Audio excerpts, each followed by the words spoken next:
E aí, pessoal, estamos aqui então para mais uma videoaula e o assunto dessa vai envolver a polaridade das moléculas. Vamos lá? Então vamos lá, botei meu óculos, estamos preparados e vamos para o estudo.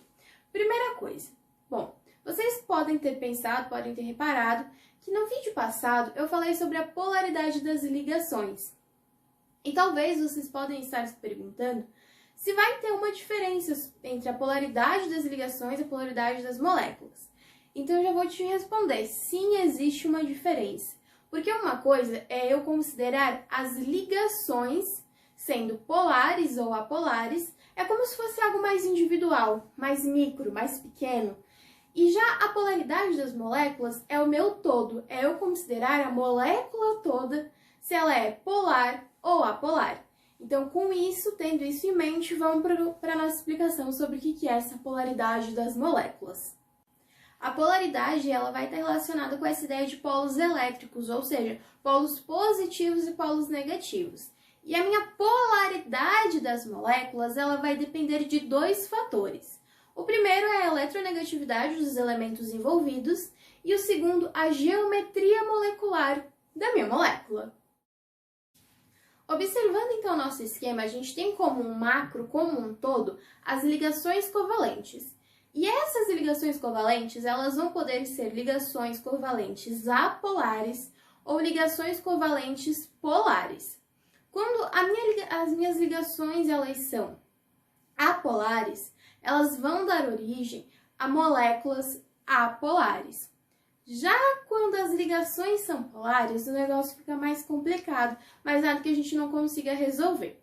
Quando essas ligações forem apolares, poderemos ter moléculas apolares, e isso vai ser quando o momento de polar resultante for igual a zero, ou seja, meus vetores eles vão se anular, ou podemos ter moléculas polares, que é quando o meu momento de polar resultante ele for diferente de zero, e é quando os meus vetores eles não vão se anular.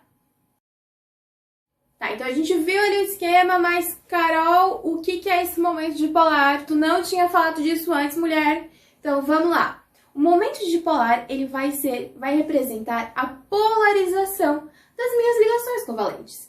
Então, quando eu tiver uma molécula polar, ela vai ter uma soma desses momentos dipolares diferente de zero. A soma dos vetores ela vai ser diferente de zero e é quando eles não vão se anular.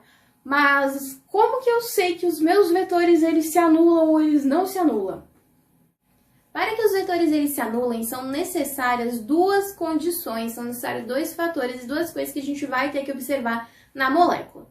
A primeira é a mais fácil, é a mais tranquila da gente identificar, que é visualizar nela se todos os meus ligantes que estão ligados ali no meu átomo central, eles são iguais ou diferentes. Caso eles sejam todos iguais, todos os mesmos, então vai ser o meu primeiro passo para que os meus vetores eles se anulem. Observando os ligantes, a gente vai para a nossa segunda condição, que ela envolve os elétrons da camada de valência do meu átomo central.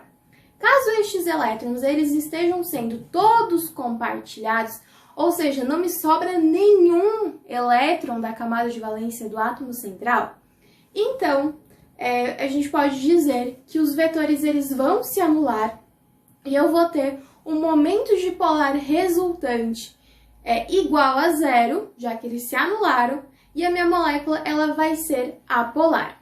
Mas caso essas condições elas não sejam seguidas, mesmo que seja só uma, por exemplo, todos os ligantes são iguais, mas sobram elétrons da camada de valência do meu átomo central, a minha molécula, nesse caso, então, ela vai ter, os vetores não vão se anular, ela vai ter um momento de polar diferente, um momento de polar resultante diferente de zero, e essa molécula ela vai ser polar.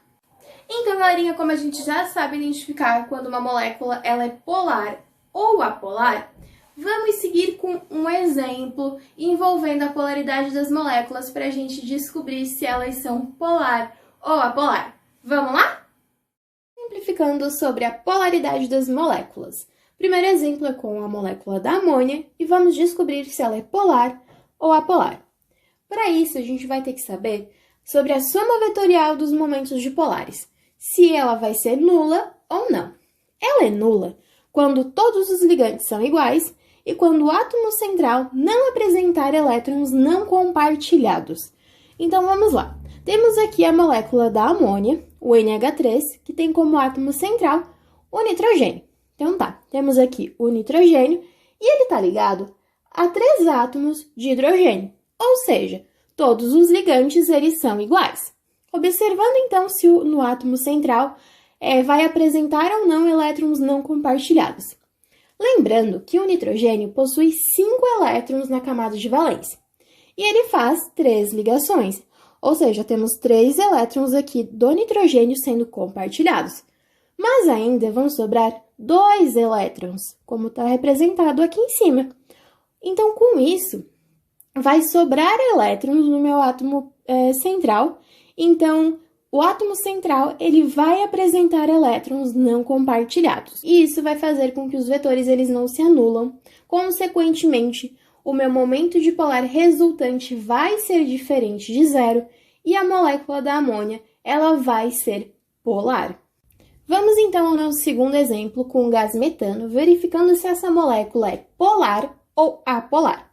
O gás metano, o CH4, ele é um hidrocarboneto, um composto orgânico que tem como átomo central o carbono.